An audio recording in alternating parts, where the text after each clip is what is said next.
Welcome to my channel.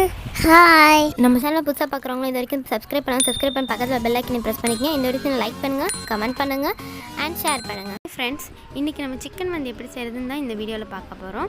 நான் இந்த தடவை சிக்கன் மந்தி செய்கிறதுக்கு கடையிலேருந்து வாங்கினா இன்ஸ்டன்ட் ஸ்பைஸ் மிக்ஸ் தான் யூஸ் பண்ணியிருக்கேன். நீங்கள் வீட்லேயே ஸ்பைஸ் மிக்ஸ் செய்யணுன்னா நான் மட்டன் மந்தி ரெசிபிலேயே வீட்லேயே எப்படி ஸ்பைஸ் மிக்ஸ் செய்யுதுங்கிற ரெசிபி கொடுத்துருக்கேன். டிஸ்கிரிப்ஷன் லிங்க் இருக்குது, கிளிக் பண்ணி பாருங்கள். வாங்க மண்டிசியா. நம்ம இப்போ மந்தி செய்கிறதுக்கு ஃபஸ்ட்டு அரிசி ஊற வச்சிடலாம், அப்போ தான் நல்லாயிருக்கும். நான் இன்றைக்கி மந்தி செய்கிறதுக்கு பாஸ்மதி ரைஸ் 1 கிலோ எடுத்துருக்கிறேன். இப்போ தண்ணியில் நல்லா கழுவிடலாம். ஃபஸ்ட்டு கழுவிட்டு தேவையான அளவுக்கு தண்ணி ஊற்றி 30 நிமிஷத்துக்கு ஊற வச்சிடலாம். இப்போ நம்ம சிக்கனை மேரினேட் பண்ணிடலாம். இன்றைக்கி நான் சிக்கன் மந்தி செய்கிறதுக்கு கோழி 1 கிலோ எடுத்துருக்கிறேன். நல்லா கழுவிட்டு இது மாதிரி லைனாக கட் பண்ணி விட்டுக்கோங்க, அப்போ தான் மசாலாலாம் நல்லா அப்சர்வ் ஆகும். மந்தி செய்கிறதுக்கு எப்போதுமே லெக், ஷோல்டர் இது மாதிரி பேஸ்ட் தான் நல்லாயிருக்கும். நீங்கள் அதே மாதிரி வாங்கிக்கங்க. இப்போ நான் மந்தி ஸ்பைஸ் மிக்ஸ் ஆட் பண்ணிடுறேன். இது 50 கிராம், நான் கடையில் வாங்கினது தான். நீங்கள் வீட்டில் செஞ்சு யூஸ் பண்ணுறதா இருந்தால் 4 டேபிள் ஸ்பூன் சேர்த்துக்குங்க. இப்போது தேவையான அளவுக்கு உப்பு சேர்த்துடலாம். நெக்ஸ்ட்டு நெய் 4 டேபிள் ஸ்பூன் சேர்த்துக்குங்க. நீங்கள் பட்டர் இருந்தால் கூட சேர்த்துக்கலாம். இப்போது தயிர் ஒரு 1/2 கப் சேர்த்துக்குங்க, 100 கிராம் கிட்ட. இப்போ நல்லா மசாலாவை சிக்கனோட மிக்ஸ் பண்ணிடலாம்.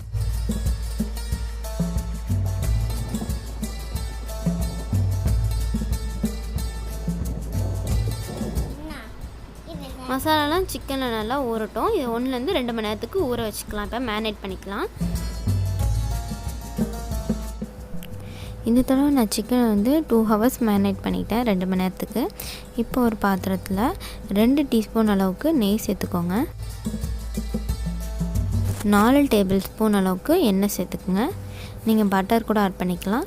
இப்போது ஏலக்காய், கிராம்பு 3 சேர்த்துக்கிட்டு ஒரு பட்டை, அப்புறம் ஒரு பே லீஃப் சேர்த்துக்குங்க. எல்லாத்தையும் எண்ணெயில் சேர்த்துக்கிட்டு கொஞ்சம் நேரத்துக்கு வதக்கிடுங்க.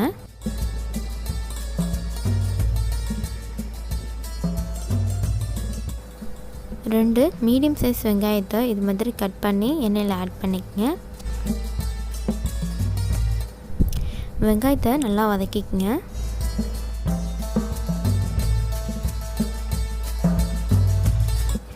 தேவையான அளவுக்கு உப்பு சேர்த்துக்குங்க.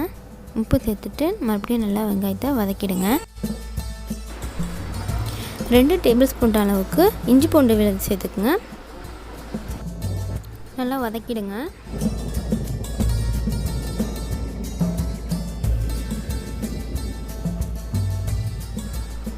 இப்போ நம்ம ட்ரை லெமன் சேர்த்துடலாம். உங்கள்கிட்ட ட்ரை லெமன் இது மாதிரி இல்லைனா நீங்கள் லெமன் ஜூஸோ இல்லைனா லெமனை ஸ்லைஸாக கட் பண்ணி ஆட் பண்ணிக்கங்க. இப்போ நம்ம மேரினேட் பண்ணி வச்சிருந்த சிக்கன்ஸை இதில் ஆட் பண்ணிடலாம்.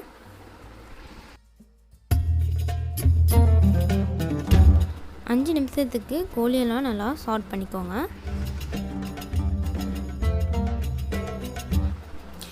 2 இல்லைனா 3 மீடியம் சைஸ் தக்காளி அரைச்சி இது மாதிரி பேஸ்ட்டாக ஆட் பண்ணிக்கோங்க.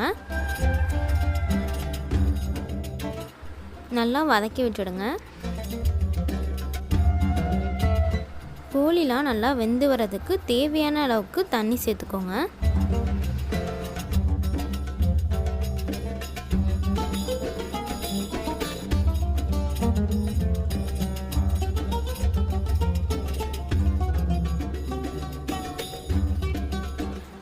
நல்லா கலந்து விட்டுட்டு மூடி வச்சிடுங்க. மீடியம் ஃப்ளேம்லேயே 5 நிமிஷத்துக்கு நல்லா வெந்து வரட்டும்.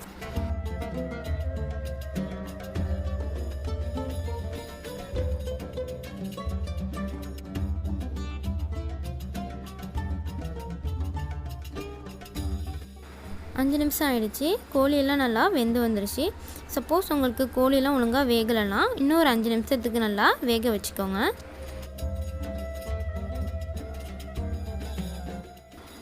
இப்போ நம்ம கோழியெல்லாம் எடுத்து வேற ஒரு பிளேட்டில் ட்ரான்ஸ்ஃபர் பண்ணிக்கலாம்.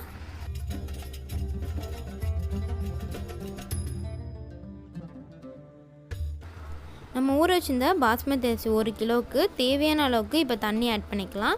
ஏற்கனவே நம்ம தண்ணி ஆட் பண்ணோம்ல, அதுலேருந்து இன்னும் கொஞ்சம் தண்ணி ஆட் பண்ணிக்கலாம். நல்லா கலந்து விட்டுக்கோங்க. இப்போது தேவையான அளவுக்கு உப்பு சேர்த்துக்கலாம். நம்ம ஏற்கனவே உப்புலாம் சேர்த்துட்டோம், இருந்தாலும் நீங்கள் தேவையான அளவுக்கு உப்பை செக் பண்ணிவிட்டு கரெக்டாக இருக்கான்னு பார்த்துக்கிட்டு நீங்கள் ஆட் பண்ணிக்கோங்க. இப்போ இது நல்லா கொதித்து வரட்டும்.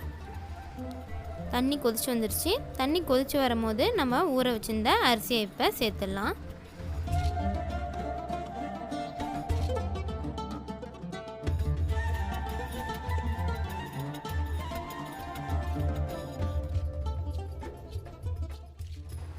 அரிசியெல்லாம் சேர்த்தாச்சு. இப்போ ஒரு தடவை நல்லா கலந்து விட்டுடுங்க.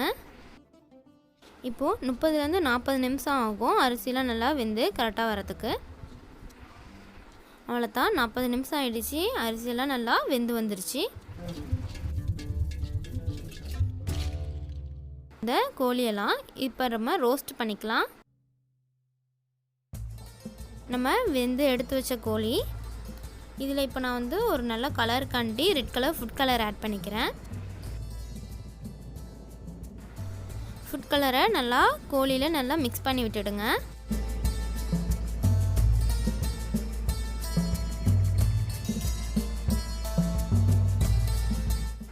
நம்ம இப்போது சிக்கனை ரோஸ்ட் பண்ணுறதுக்கு ஒரு பேனில் 1 டேபிள் ஸ்பூன் அளவுக்கு ஆயில் ஆட் பண்ணிக்கோங்க. இப்போ நம்ம சிக்கனை நல்லா பொரித்து ரோஸ்ட் பண்ணி எடுத்துடலாம். ஃபஸ்ட்டு 1 நிமிஷம் அளவுக்கு அதை ஃப்ரை பண்ணிக்கங்க ஒரு பக்கம்.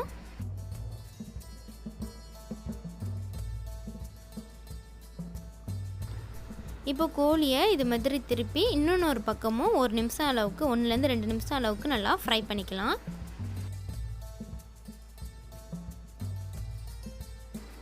இதே மாதிரி ஒரு பக்கமும் திருப்பி 10 நிமிஷம் அளவுக்கு 2 பக்கமும் நல்லா ஃப்ரை பண்ணி எடுத்துக்கோங்க. இது மாதிரி நல்லா கோல்டன் ப்ரௌன் கலரில். நான் சிக்கனை நல்லாவே ஃப்ரை பண்ணி எடுத்துட்டேன். அவ்வளோதான், நம்மளோட சிக்கன்லாம் நல்லா ஃப்ரை ஆகிடுச்சு. இப்போது மந்திக்கு வந்து நல்லா ஸ்மோக்கி ஃப்ளேவருக்காண்டி நம்ம தம் போட போகிறோம். இப்போ நம்ம வந்து தம் மெத்தடுக்கு கறியை இது மாதிரி டைரெக்டாகவே நெருப்பில் நல்லா எரிச்சிடுங்க. இது ஒரு பவுலில் வச்சுக்கோங்க.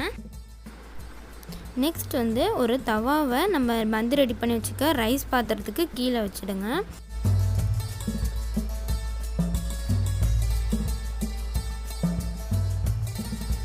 இப்போது நம்ம ரோஸ்ட் பண்ணி வச்சுருந்த சிக்கனெல்லாம் மந்தி ரைஸ் மேலே வச்சிடலாம்.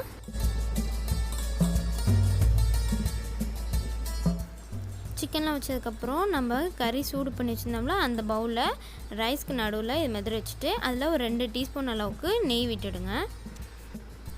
இப்போது நெய் விட்டதுக்கப்புறம் மூடி போட்டு மூடிடுங்க. ஒரு 5லேருந்து 7 நிமிஷம் அளவுக்கு லோ ஃப்ளேம்லேயே இருக்கட்டும். இப்போ நல்லாவே நம்மளுக்கு மந்தி ரைஸு ஸ்மோக்கி ஃப்ளேவர் வரும். நம்ம இப்போ மந்திக்கு சைட் டிஷ் பண்ணிடலாம். சைட் டிஷ்ஷாக இன்றைக்கினா சேலட் ரெடி பண்ண போகிறேன். சேலடுக்கு இன்றைக்கினா முட்டைக்கோஸ் எடுத்துருக்கேன். ஒரு அரை முட்டைக்கோஸை இது மாதிரி கட் பண்ணி ஆட் பண்ணிக்கோங்க. 2 கேரட் எடுத்து இது மாதிரி கட் பண்ணி ஆட் பண்ணிக்கோங்க. நீங்கள் திருகி போடலாம், இல்லை உங்களுக்கு பிடிச்ச மாதிரி ஸ்லைஸாக கட் பண்ணி ஆட் பண்ணிக்கோங்க.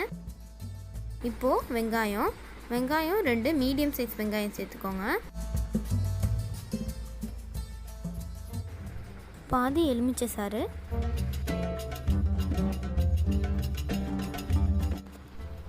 தேவையான அளவுக்கு உப்பு சேர்த்துக்குங்க. மிளகுத்தூள் 1 டீஸ்பூன் அளவுக்கு சேர்த்துக்குங்க.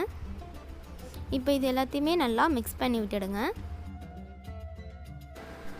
நீங்கள் வந்து வெள்ளரி பிஞ்சு இல்லைனா குடமிளகா கூட இதில் கட் பண்ணி ஆட் பண்ணிக்கலாம். அவ்வளோதான், நம்மளோட சாலட் ரெடி ஆயிடுச்சு.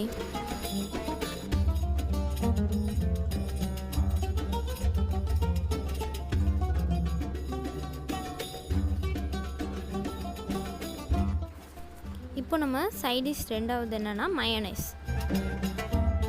இன்றைக்கி நான் முட்டை யூஸ் பண்ணி தான் மயோனைஸ் செய்ய போகிறேன். அதுக்கு நான் 1 முட்டை எடுத்திருக்கேன். 1 முட்டையை மிக்சர் ஜாரில் ஆட் பண்ணிவிடுங்க. பூண்டு வந்து 5 பல் சேர்த்துக்குங்க. Vinegar 1 teaspoon. 45 செகண்ட்ஸுக்கு நல்லா இதை பிளெண்ட் பண்ணிக்கலாம்.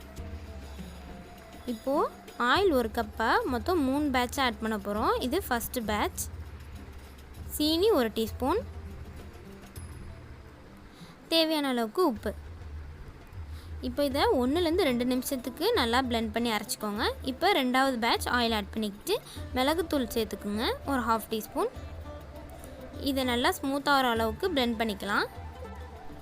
இப்போது 3rd பேட்ச் ஆயிலை ஊற்றி நல்லா 30லேருந்து ஒரு 45 செகண்ட்ஸுக்கு blend பண்ணிக்கலாம். அவ்வளோதான், நம்மளோட க்ரீமியான மயோனைஸ் ரெடி ஆயிடுச்சு.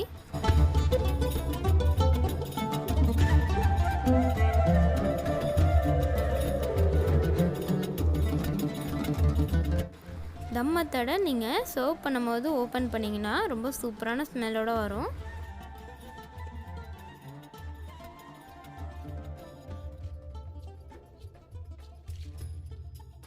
இந்த கறி வச்சு இந்த பவுலை இப்போ ரிமூவ் பண்ணிவிடுங்க, அதுலேருந்து எடுத்துருங்க.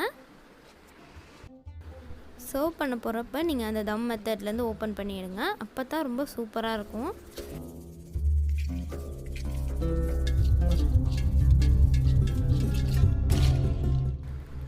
அவ்வளோதான். இப்போ சிக்கனை மேலே வச்சு நம்ம ரெட் சட்னி, க்ரீன் சட்னி, அப்புறம் மயோனைஸ், சாலட் வச்சு சர்வ் பண்ணிடுங்க.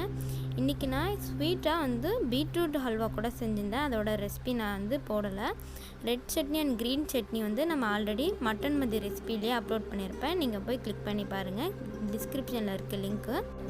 அவ்வளோதான் ஃப்ரெண்ட்ஸ், நம்மளோட சிக்கன் வந்து ரெடி ஆகிடுச்சு. இந்த வீடியோ உங்கள் எல்லாருக்குமே ரொம்ப பிடிச்சிருக்கும் நம்புகிறேன். பிடிச்சிருந்தால் மறக்காமல் இந்த வீடியோக்கு லைக் பண்ணுங்கள். நீங்களும் உங்கள் வீட்டில் ட்ரை பண்ணி என்ஜாய் பண்ணிவிட்டு உங்களோட ஃபீட்பேக்ஸை கமெண்ட் பாக்ஸில் சொல்லுங்கள். நம்ம சேனல் இது வரைக்கும் சப்ஸ்கிரைப் பண்ணாமல் இருக்கவங்களும் புதுசாக பார்க்குறவங்களும் சப்ஸ்கிரைப் பண்ணிவிட்டு பக்கத்தில் உள்ள பெல் ஐக்கானில் ஆன்லைன் கிளிக் பண்ணிக்கங்க, அப்போ தான் நம்ம போகிற எல்லா வீடியோக்கும் நோட்டிஃபிகேஷன் வரும். Bye bye.